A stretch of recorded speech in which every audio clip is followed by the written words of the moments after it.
Okay, I hope this works. Darn it. I was doing a video earlier, but my battery died and I have to keep an eye on that. Oh, I wish, oh, maybe actually I did deactivate the sound. Maybe there's like an audio warning.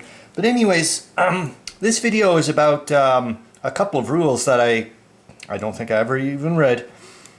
One thing I like to do when I'm not doing anything is just grab the rule book and just randomly grab a page. And this morning when I was waiting for probably my breakfast to heat up, lucky for me, because it went on a couple of, well, it went on a page, obviously I don't think I even read. It's part of stacking, and I think my brain just was like, yeah, you probably know it. And it's like, no, I didn't. So it's section 11.9, and it's about, and I'm telling you, this is probably two rules that if I didn't read them, I would never know that I should be following,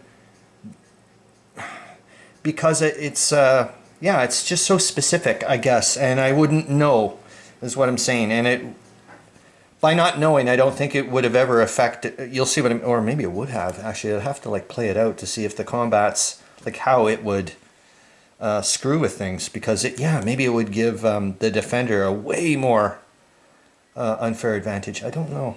We'll have to see. But that's off. That's for another day. Section 11.9. It says hexes containing less than 3 land hexsides have reduced stacking limits. Stacking limits are reduced by 1/3.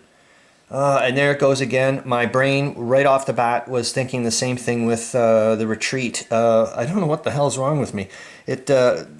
Same thing when I did with retreat there. When I see are reduced by 1/3, for some bizarre reason, I think, oh, 1/3 of, and it's like, no. It's reduced by 1/3, not 1/3 of.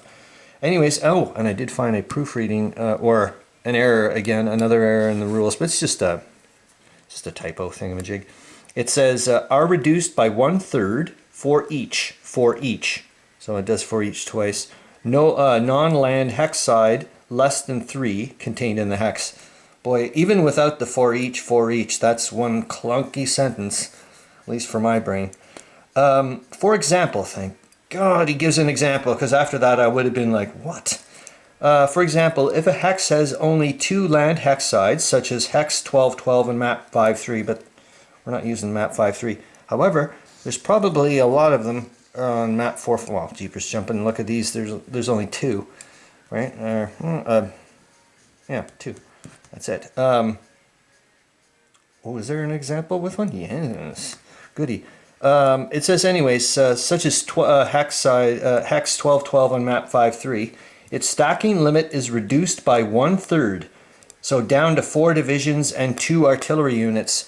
And there was another thing I didn't, I forgot that only combat units or combat capable units, excuse me, count towards stacking limits. So it's 6 divisions and 4 artillery units. And I remember last turn when I just finished and I looked at, I was like, holy moly, there's a lot of people in battle group, whatever, underneath with the 9th Army headquarters here in Königsberg, and I was like, whoa, I've got way too much. So I actually took out the two of the core HQs that were in there, and I just popped them, left them in trained. That's when I was getting into that whole little, boy, I like to leave things in trained at the end of a turn thing, no matter how much your rail capacity can handle.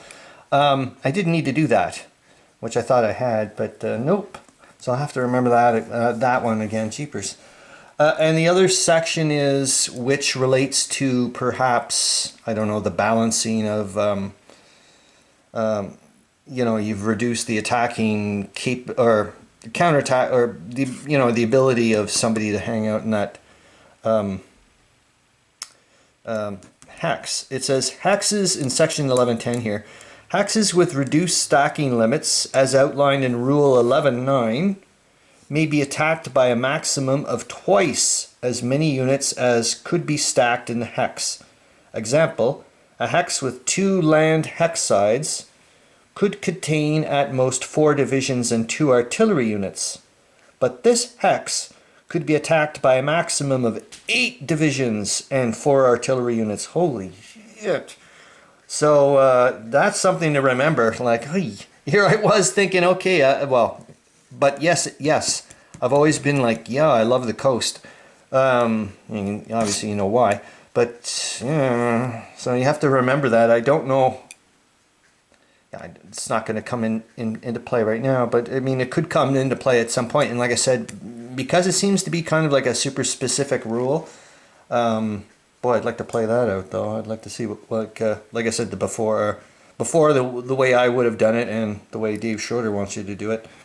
That would be neat. Other than that,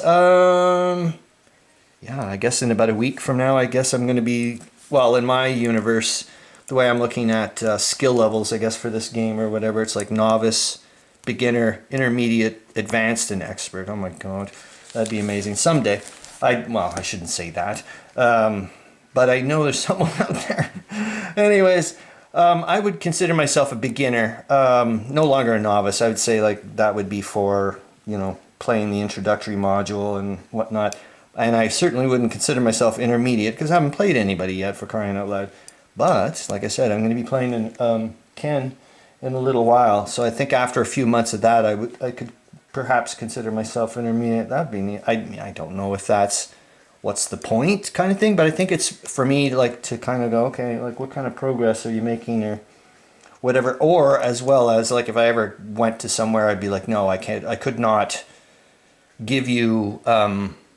you know, a fair competition because I would suck so bad that you're just going to be bored out of your head, that type of thing. So, yeah, that's it. I'm just going to remember this freaking, and like I said, another nice thing I like to do when I've got nothing to do, just grab the rule book and random page and it's like, holy smokes, there you go.